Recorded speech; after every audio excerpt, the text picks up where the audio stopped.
What's up everybody and welcome back to the It Matters podcast. First and foremost, if you want to show your support, don't forget to subscribe to the Facebook page to stay updated with all the content coming up. Now I'd like to tell you something about my friends at Sneaks. Sneaks is basically all about sneakers. These guys are so passionate about the quality of their products and absolutely in love with sneakers. Each pair of them has its own story and personality. However, they believe that sneakers are often the ones who actually find us and not the other way around. And this is how their story started. Do you want to keep going? Choose sneaks and make the step.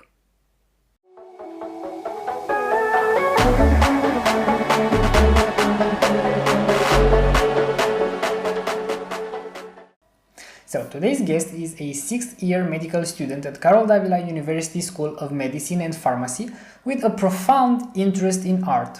Although just 24 years old, his achievements in the medical field, volunteering and art speak for themselves. Back in 2015, he started coordinating Stop Hunger Romanian Association, a humanitarian project meant to raise awareness among 6 to 10-year-olds regarding healthy nutrition, hygiene and accident prevention.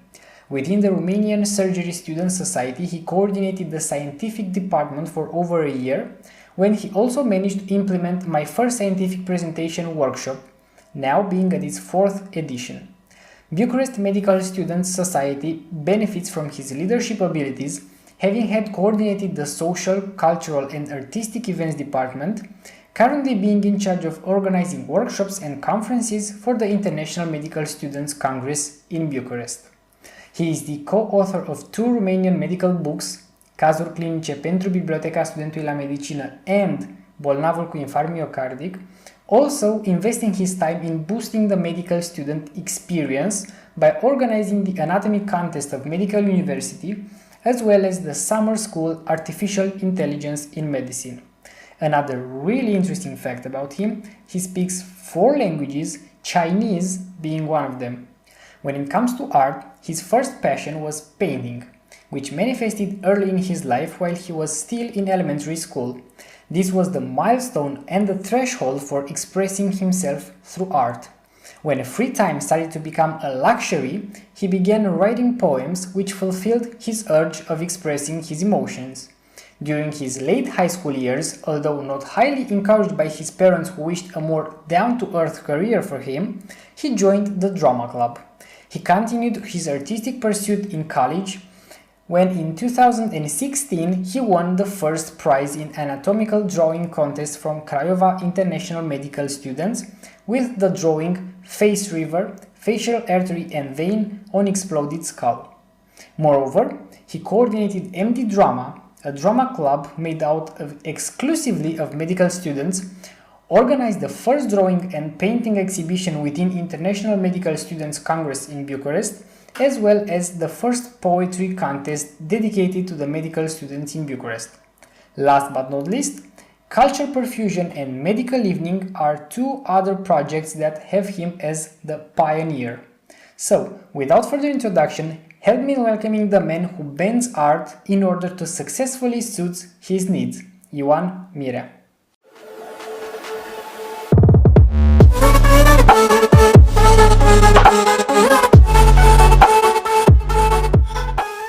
Hello everyone and welcome to the It Matters podcast. Hello and thank you for inviting me. It's really nice to have you here. And the reason why I called you and asked you to come here is that I know that besides medicine, you are also a medical student like me. You also have, let's say, very profound interest in art. In particular, you write theater plays. You write poetry, Yes. you paint, Yes. you draw, Yes. and I was going to ask you, how did your passion for this emerge and why did you finally choose a medical career rather than follow your artistic passion and skills? Okay, so basically there are 2 different pathways. First of all, my passion for art started when I was very young.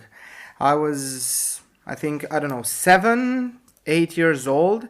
I was in primary school, and my first passion was actually painting. And my teacher was telling me every time we had the art class that I have some sort of a talent, that I paint. Basically, what she said was that I paint faster than the other kids. It was very interesting because at some point she asked us, if I'm talking too much, you just stop me. She asked us to paint a forest, some trees, some hills, something like this, and the sky, and it was a very basic theme for a second grade student.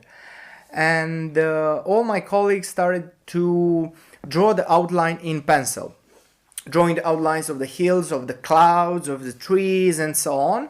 And I just said, oh well, I won't need any pencil, and I just started to paint directly with watercolors and the brush, everything, and I was done in 5 minutes. She wasn't paying attention at all to me because she knew I was managing myself very well, and after 5 minutes I said, okay, I'm done. And the teacher said, I can't believe you. And I said, why? Because it was too fast. You came with this painting from home. My reason was, if you look at it, is wet because it's watercolor. Obviously. Yeah. And she said, okay, just do it again. And I did it again in less than 5 minutes. She called my father and told him the story, and my father said, yes, we know he's also painting at home, but you know what's more important? Mathematics. Yeah, and yeah, basically that was it.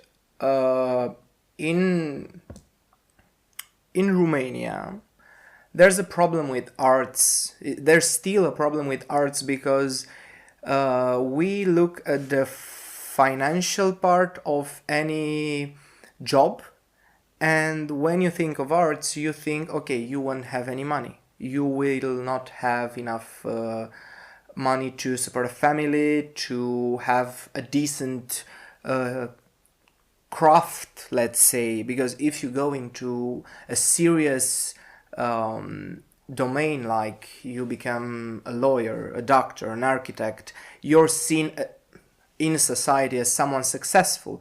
As an artist, painting or writing, it's a very high chance you won't break through this threshold of anonymity. Mm-hmm. Anyway, so I start painting.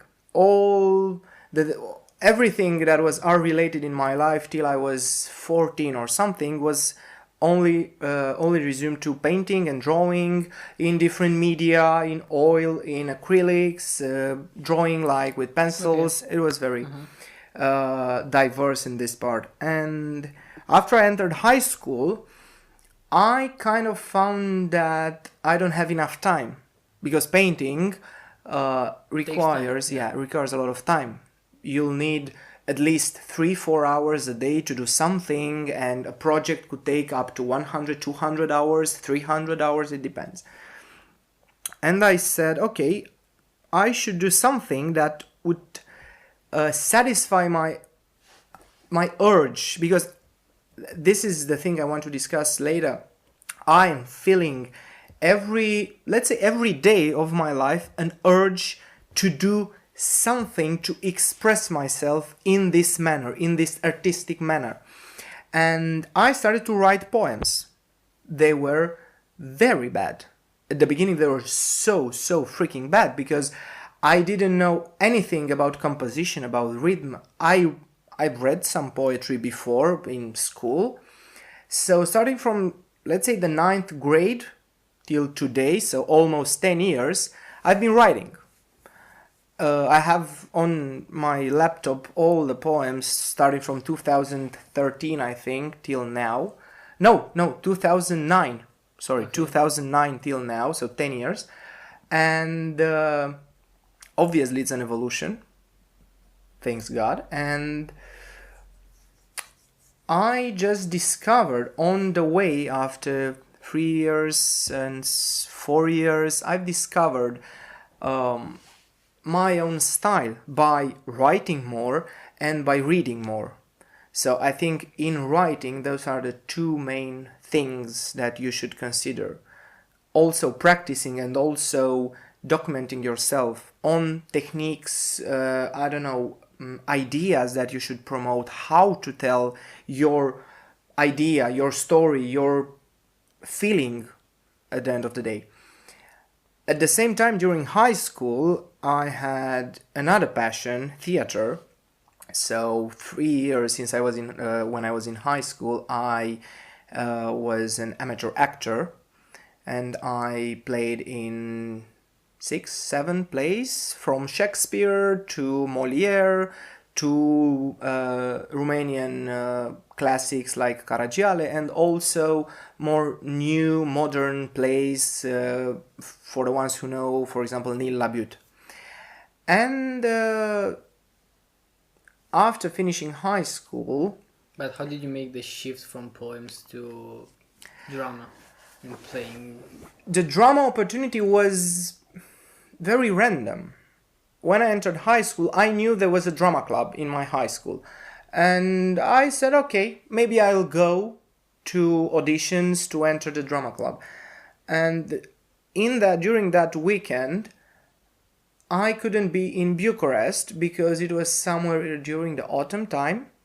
And in Romania, we have a very, very old tradition of wine. So I had to go with my parents in the countryside to make wine because it was autumn. It was that season where everyone, gets drunk basically. And out of this chance, I didn't go at that point. My luck was that 3 weeks later, the drama club opened again the auditions only for male actors, because this field, also in the amateur domain, was actually very, very scarce in male actors. And I said, okay, that's my chance. I went to my parents, I told them, they said, okay, if you want to, but I don't think they're gonna accept you. I don't think they're gonna take you. What do you know about it? I said, nothing, but at least I'm gonna try. And they took me. Yes. So my parents were wrong again. And the thing was that I really, really started to love theater because I was learning more about the human behavior, about the human being, about the human emotions than reading psychology actually. You learn so much about yourself and about the people surrounding you. If I'm going, for example, now in the metro, in the bus, or just walking on the street, you just see people and you know by the way they're moving, by the way they're looking at you, by the way they're looking at the other people they're interacting with, you can start and make ideas about them. You can say, okay, that person, by the way he looks or she looks, it's like this, is like that. It's somehow you are inspired at some point by everyone surrounding you. You can take every single person you meet and know something about themselves more than they do actually, because theater teaches you how to know human emotions and how to express them. So if you see someone expressing something, you can go backwards. When you play, you find your emotion, you find your feeling, and you act in synchronicity with that feeling. If you see someone expressing something, you can go, as I told you, backwards and find the feeling that they based their action on. Mm-hmm. And that's something very interesting that I discovered during my teenage years. When I was playing theater and also writing poetry, I said to myself, okay, I don't like some things in plays, so I should start write some plays. Because why not? I knew the structure, I knew how to build a character, I knew how to identify an action, so I did. And I started also to write plays. I think the first one I wrote, I was 17. Now I'm 24. And since then I've written, I think, 5-6 plays, something like this. Nice. Yes, so going to the present days, now I'm still writing poetry, I'm still painting when I have the time, and I'm still writing theater plays.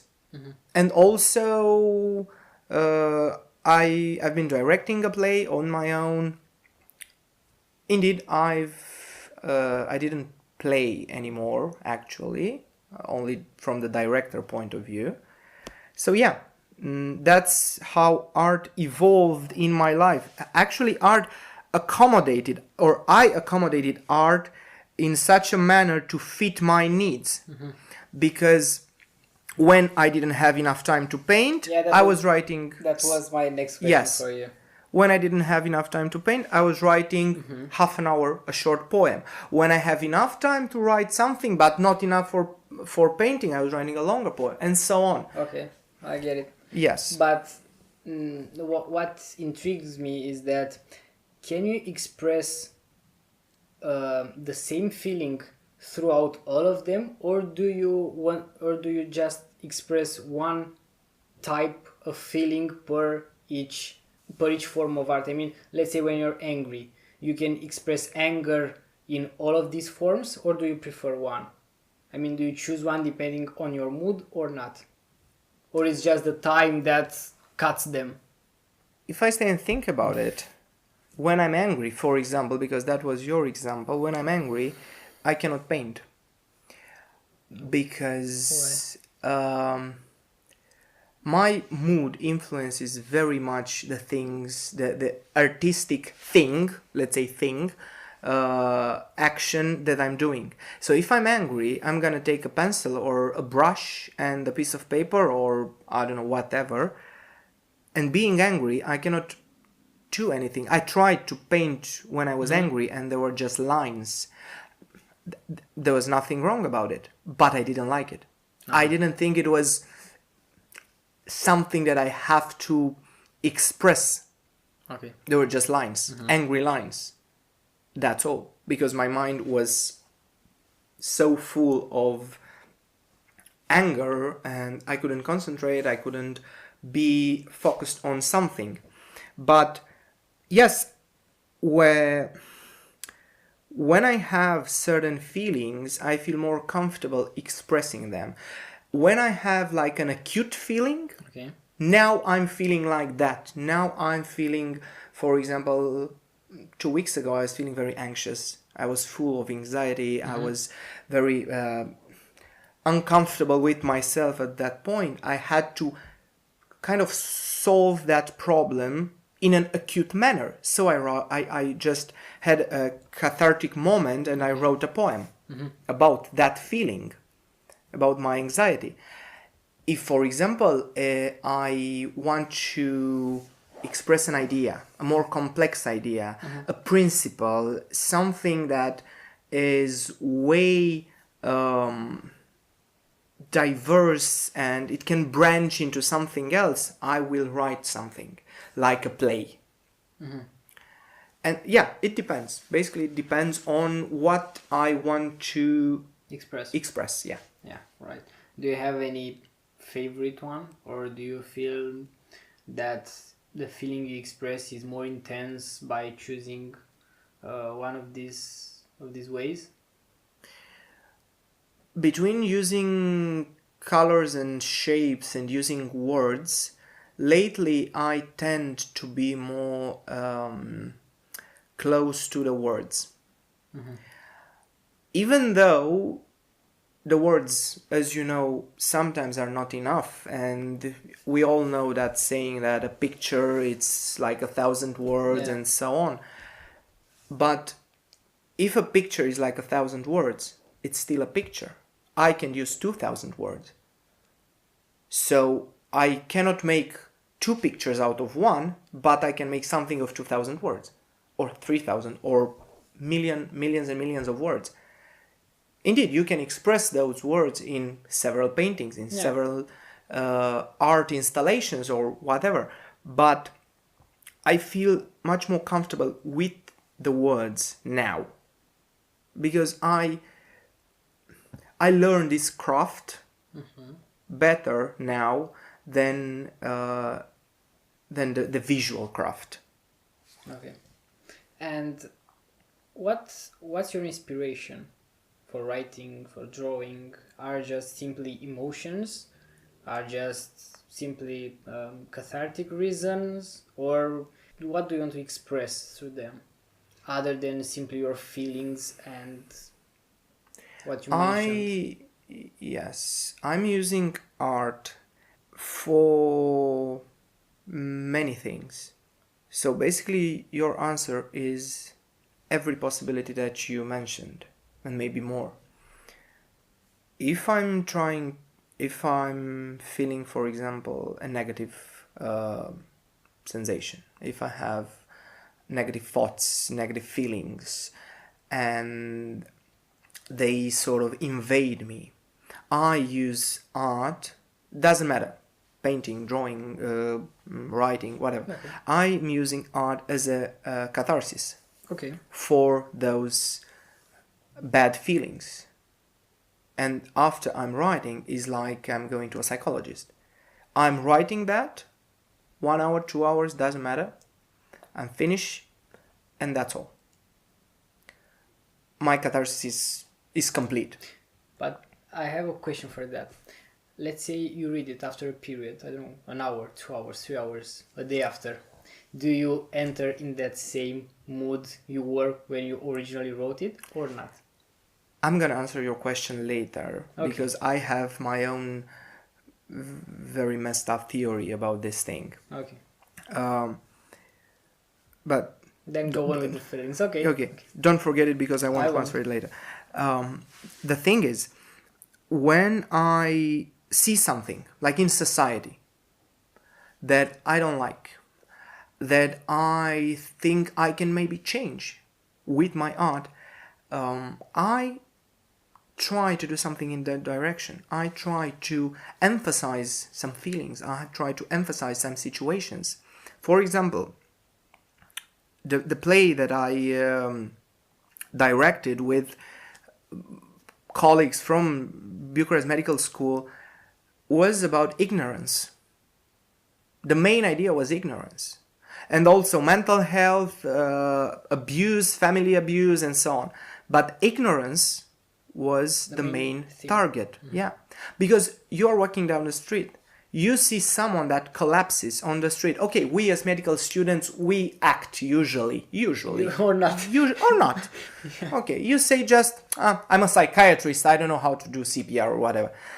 But people see others fighting on the street, see them, I don't know, just they see a mother beating her child in the middle of the road, and they don't act, because ignorance is bliss. Ignorance nowadays is something that invades everything. Everyone thinks just about themselves, or maybe about their family and friends, but where they're in a social, unknown environment with people that don't know, they just act by themselves. This is the society. And I wanted to make fun of it. That's the thing. I don't take it very tragically. I don't take it very dramatically. I just make fun of those bad situations. You can call it black humor, whatever. But if you laugh, it means you are aware how stupid those things are. Yeah, you resonate basically with Yes. the play. As a short example, during my play, we have a moment when I just want to say this because it emphasizes people's ignorance. Okay. We have a moment where there's a girl, she is taking care of her father. Her father is paralyzed in a wheelchair. And another character, I won't say what character now, another character is making fun of her father in front of her. They are telling jokes. They are telling that her father is a vegetable, and they're telling like stand-up style jokes. For example, if we would put your father's feet in a water bucket, he would grow roots because he's a vegetable. Okay. The reaction, there were like 300 people in the room, in the theater hall. The reaction was amazing. there was 1 second after the joke of complete silence. In that 1 second, everyone in that room was thinking, I shouldn't laugh because it's not okay. And after that second, everyone exploded in laugh. It was enough for 2-3 people to say, well, fuck it, I'm gonna laugh. I don't care, I'm gonna laugh. But they were feeling guilty. And that second of guilt is the thing that I wanted to accomplish. To see how the people that were seeing the play actually were ignorant. And to acknowledge that they are. And maybe to try to change it. I wanted them to laugh just for them to feel bad afterwards. Yeah, nice. One woman, it was an old woman, I will remember this. It was an old woman after those jokes. She stood up and exited. Because maybe we, I don't know, disturb her so much. There was something personal, obviously. But it's not for everyone, that's it. Yeah. But this one is very nice.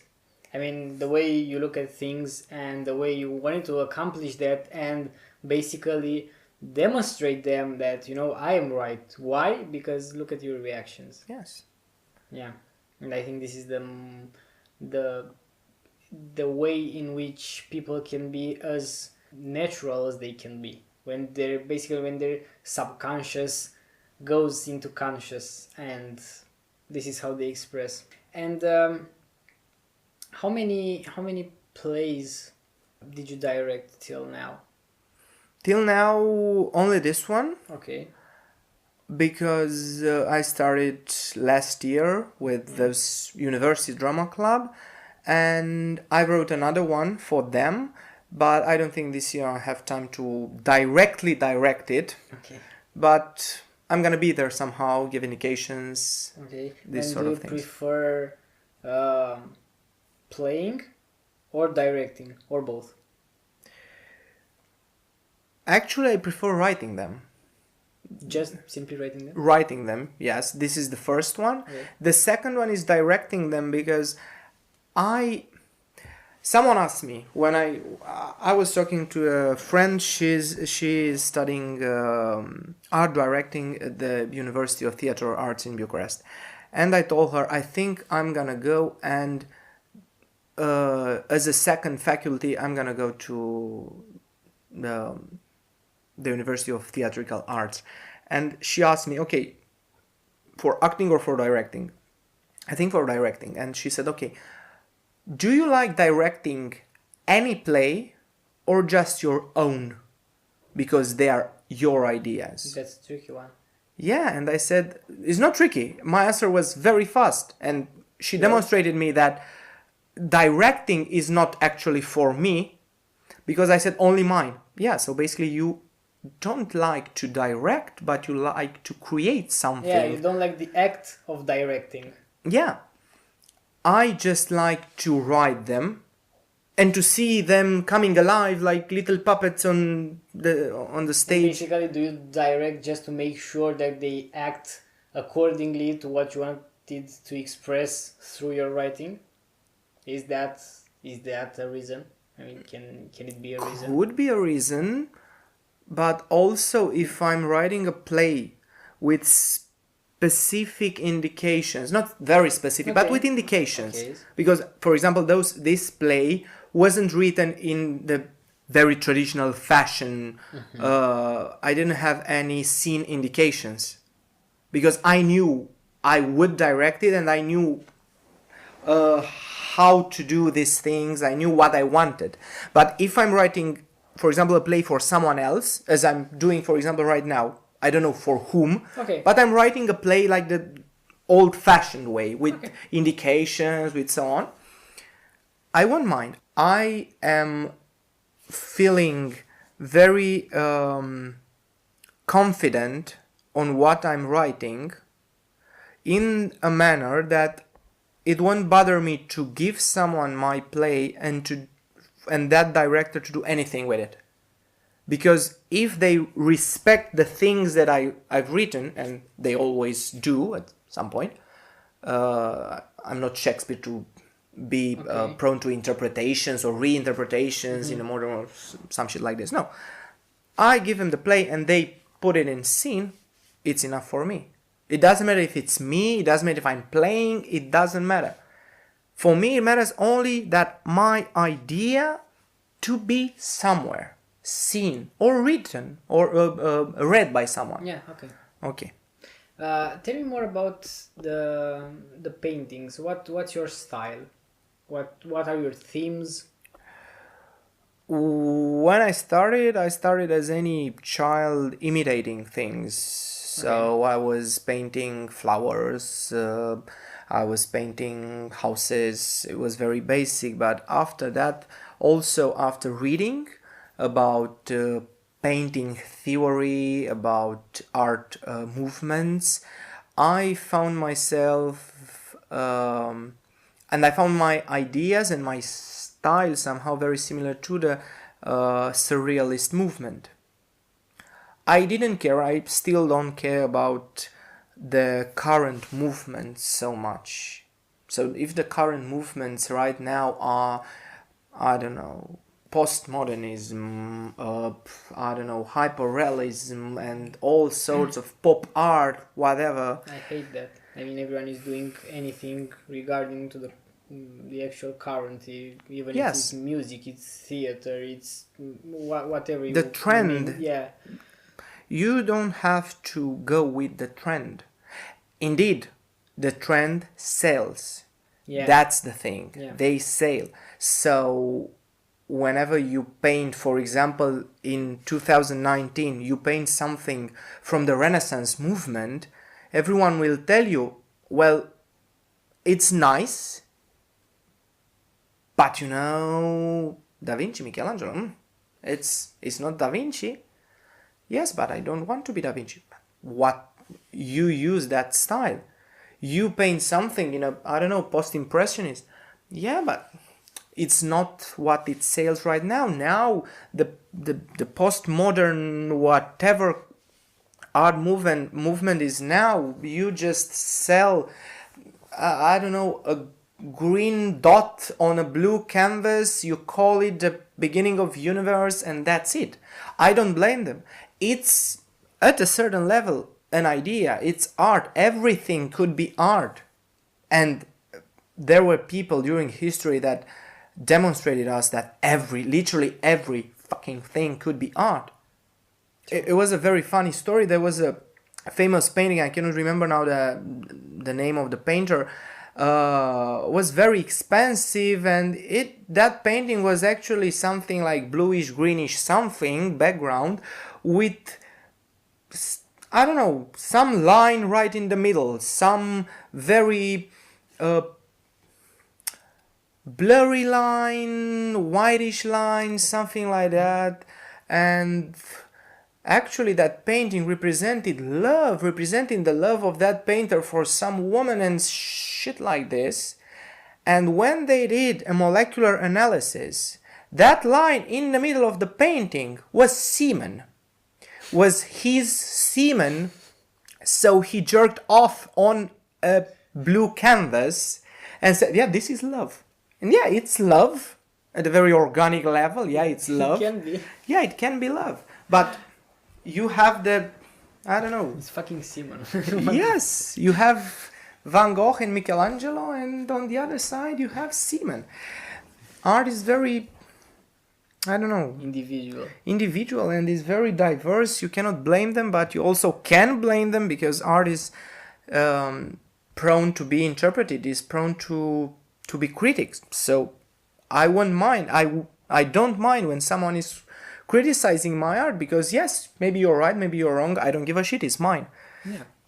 That's a problem, and also that's a solution. You can do anything and everything, and also don't be attached. That would be the problem. If you feel like everything you do in art is your baby, and yes, my baby is not ugly, that's a problem, because maybe your baby is ugly, but the thing is that you shouldn't tell me that your baby is not ugly. You should tell me, okay, if my baby is ugly for you, I'm okay with that. Acknowledging that your baby is ugly is something very good. Also relating to a baby, not only to art. Yeah. So going back to the question, the surrealist movement and automatic thinking, the subconscious ideas that this kind of style would transcend appealed to me. Okay. And a big influence in what I paint is obviously Salvador Dali. You are saying something very interesting at the beginning, that each form of art helps you with basically in your everyday life, right? Yes. It gives you skills, it gives you knowledge, it gives you the power to read people, maybe to give some interpretations to some various situations, to adapt maybe. What are the skills, let's say, you get out of from art when applying to your everyday life? So And I'm asking you from art in general, and yeah, in particular for everything that you do. I mean, how poems help you, how drama. it depends very much on what do you want to achieve. That's the main goal. If you want to, let's say, be heard, I want my ideas to transcend me. I want my ideas to go on without me. Okay. If that's your purpose in art, okay, do this. If you want to use art on a personal level, and this is the thing I want to encourage everyone, to use art to expand your universe, to expand your views, and to know yourself way better. So basically for your personal development. Yes, for your personal development. Okay. And now I'm gonna go back to the question you asked me. What was the question? That I know the answer, but I don't know the question. the question was that you said that you write to express your feelings after you Yes, rewrite. that thing. So, in writing, because if you want to do something artistic, you cannot, for example, say, okay, now I'm feeling guilt, I'm feeling disappointed by my family, by the world, by my cat, whatever. I want to do something using art. And you say, okay, I'm gonna play the piano. It's so fucking impossible. Because you don't know how to play the piano. If you knew how to play the piano to express your anger towards your cat, you can do this. But, for example, in music, that's the limitation. You have to know the instrument, you have to know something. Dancing also. Okay, I can dance like epilepsy, but I won't express what I want because I don't have the technique necessary, I don't have the skills, the physical stamina or whatever. With painting, sort of is the same. Yeah. Maybe I don't have the materials. Okay, go buy them. I don't have any money. Okay, you have a pencil and a paper? Yes. Okay, use that paper and that pencil. Yeah, but I'm not feeling comfortable, I don't know how to draw. I want to draw, for example, my cat being drowned in a lake. For example, because I'm very angry at my cat, as an example. But I don't know how to draw a cat, I don't know how to draw a lake. Yeah, but you interpret it. No, you don't interpret it. If I don't know how to draw that fucking cat, I won't draw that cat. I would draw, 2 circles, and those 2 circles are my cat. No. You're not comfortable, you don't do it. You won't do it. Okay, good. But the thing that everyone, not everyone meaning every literate person in this world knows, is words. You know words, obviously. You know how to write, okay? Now, you know how to put one word near the other to form something logical. I hope so. Yeah, everyone hopes so. So if I know the word cat, kill, and I want to kill my cat. That's so easy. You write this, I want to kill my cat. Why? It's your fucking problem. You want to kill your cat, I don't. But using words, it's very easy. So if you want to do something artistic, I'm encouraging you to try to use words because you know them. They're accessible, they are in your head, and the only thing that keeps you from expressing yourself through words is you and basically a pen or the keyboard on your laptop. And my theory is like this, and you should be very considerate of this idea, because, for example, I'm seeing I'm gonna use a comparison that I'm using to convince myself that what I do is good. You have your feelings, your thoughts, and your values. You have those three things that mainly compose who you are, okay? One thought is, let's say, like a pillow. It has a pillow shape. One idea has a leaf shape. One other idea is like a ball. Everything that you have in your mind is a shape, a three-dimensional shape. If you just take those ideas and thoughts and principles that are of different materials, of different shapes and forms and consistencies, and you try to put them together, you won't get anywhere. Because a leaf is not sticking to a ball that is not sticking to a pillow. Yeah. Obviously. And the only thing that can make them glue together is imagination.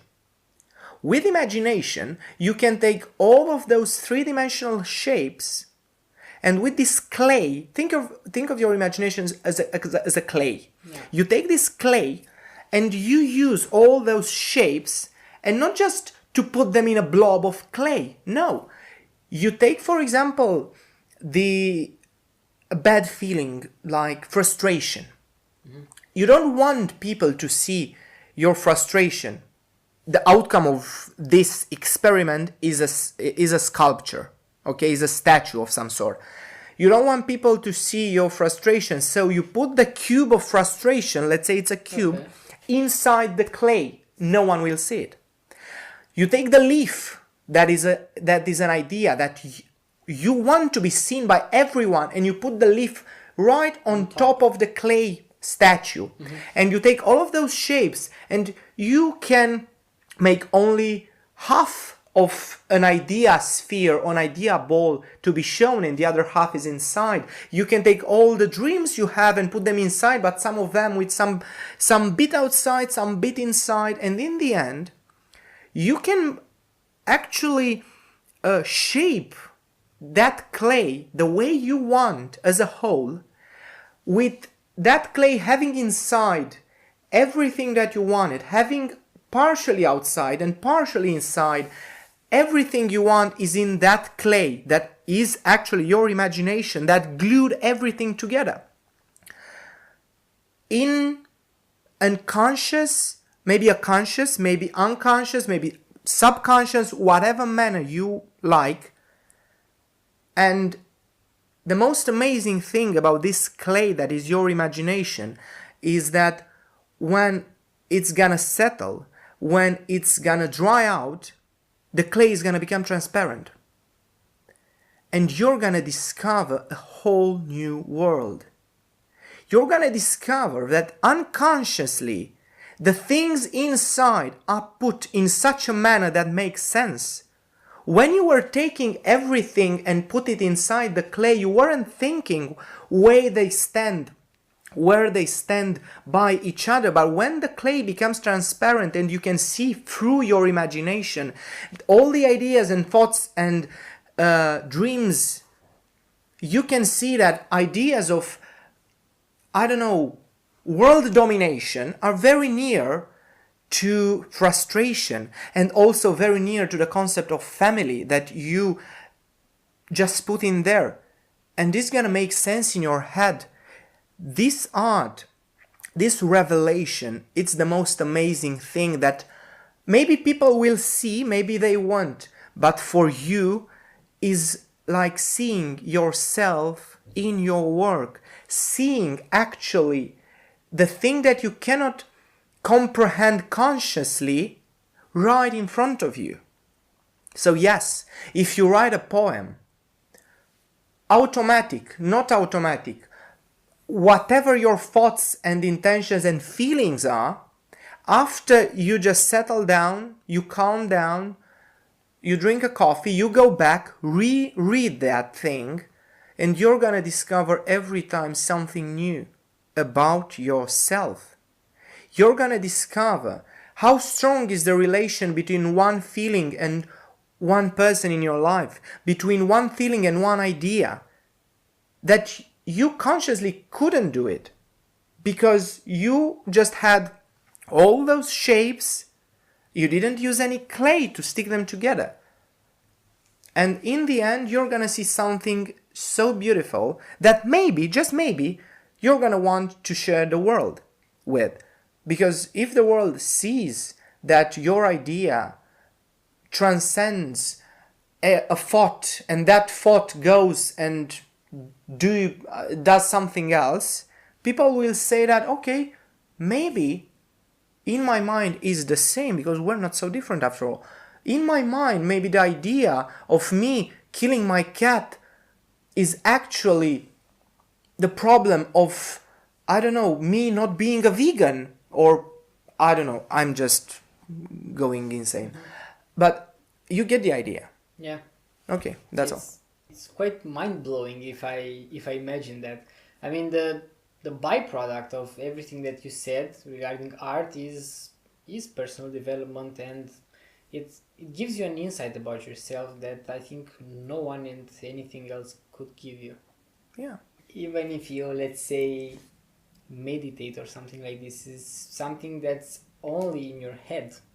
But if you see a physical product, which is basically the root and the byproduct of your imagination, something physical, I think it gives you such an insight. Yes. You can come to that thing over and over again because it stays there. Yeah.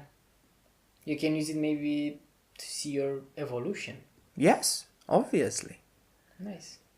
Very nice. For the last 10 years, for example, that I've been writing, I'm rereading the poems that I wrote when I was 14, 15, 16, 20, and I see so many differences and so many things that I believed then, and then I stopped believing them, and then I started believing them again, and I find why I stopped and why I started again to believe them, and all sorts of crazy stuff. You find in yourself a whole universe. The purpose of art is very debatable. For example, I remember one thing. Did you read The Portrait of Dorian Gray? Yep. Okay, in the beginning of this book, it is written that art is quite useless. Something like this.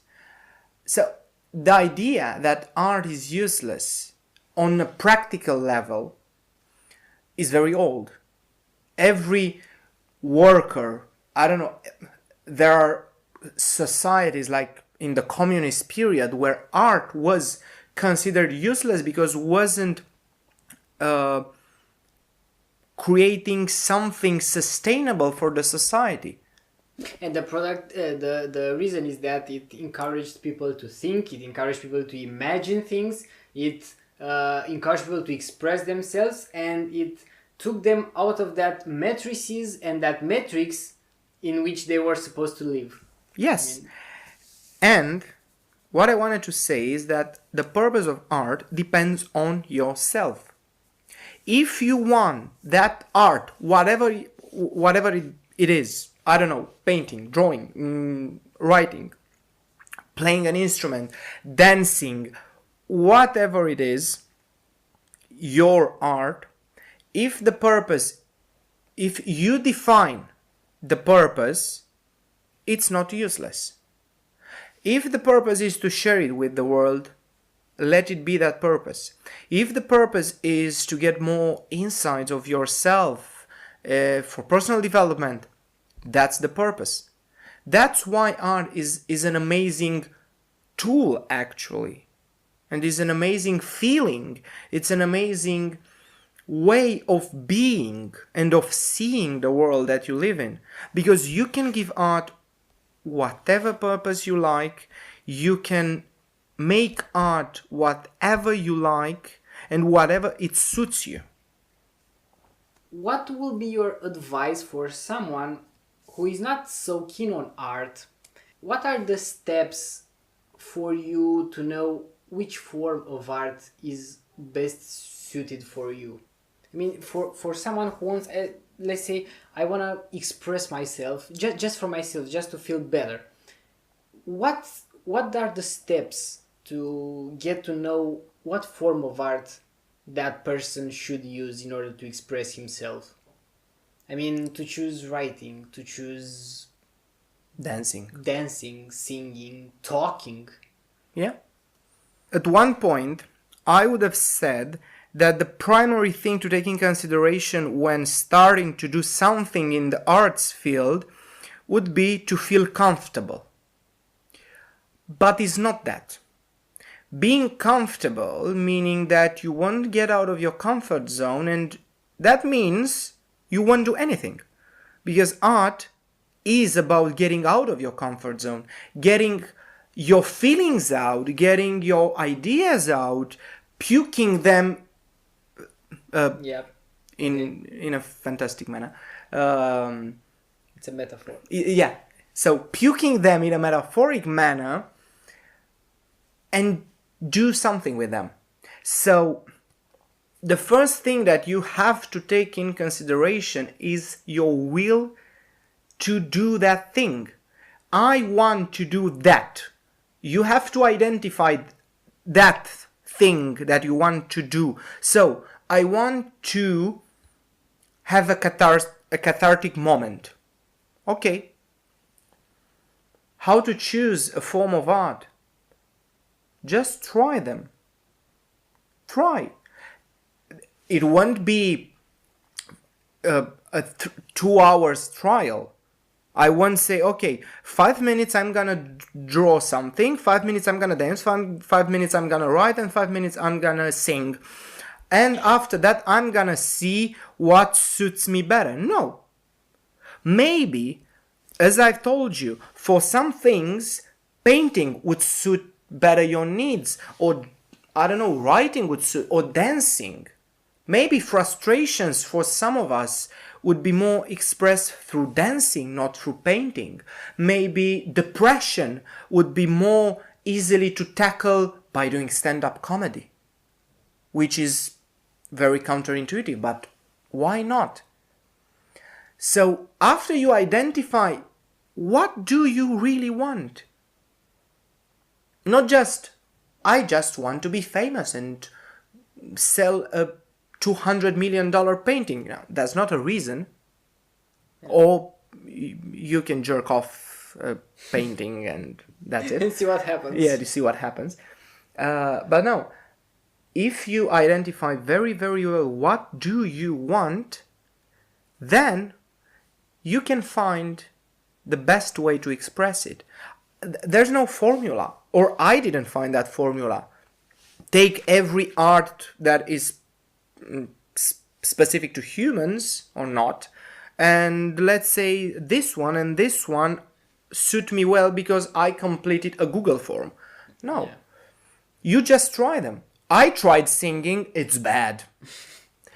I tried playing an instrument, the saxophone, but it required a lot of time that I didn't have. But I'm gonna play it again, maybe someday.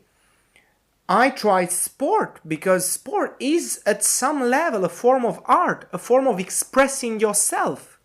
At some, not running, but There are sports where Even running. It depends so much. On your mindset, on everything can be art. Just staying on a bench in a park and looking at people and imagining what animals do they look like. That is a form of art because it expresses something, and even though it's only inside your mind, you're not insane, but it uses your imagination. And if you feel different, I won't say better, because I do sometimes art that doesn't make me feel better. It makes me feel so much worse. But I want that feeling. I want to feel sadness because I want to transmit sadness. So if you find that thing, whatever it is, and use your imagination with it, and create something. Art is about creating something. If you create something, it's enough. I really don't know what to ask you more about this. I genuinely think that if someone is listening to this episode and after that he or she will say, okay, I will use my imagination a lot more than I used to, I think that we accomplished so much, and that's the whole purpose.